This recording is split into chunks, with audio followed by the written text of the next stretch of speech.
Subscribe करें हमारा YouTube channel Hyderabad studio और घंटे को दबाना ना भूलें ताकि हर आने वाली वीडियो आपको जल्द से जल्द मिल सके। इन ईद जे ख़ुशी जे मौके ते तव्हांखे खिलायां ओ असां बराड़ी दे माण्हू असां बराड़ी दे माण्हू असांजी अल्लाह वधाई शाने ओ असां तूं कहिड़ी ख़बर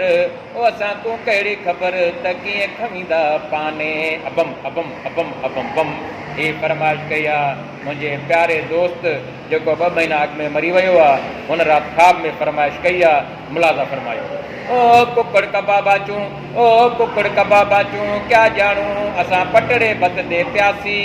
कुकड़ कबाबा चूं क्या जानू असां पटड़े बत दे प्यासी हरो भरो तू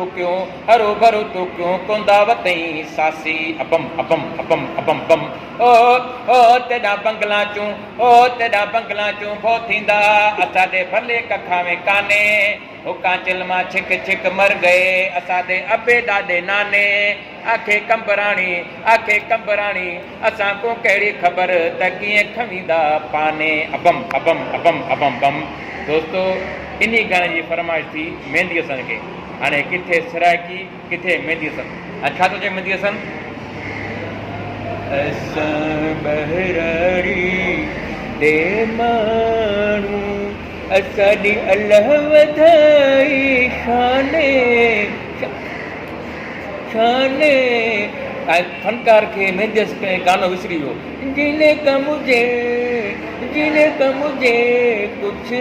शौक नहीं वो बस वक्त गुजारा करता हूँ दुनिया में ना के जाने जा दुनिया से किनारा करता हूँ हैदराबाद स्टूडियो की तरफ से ईद मुबारक है न न न न न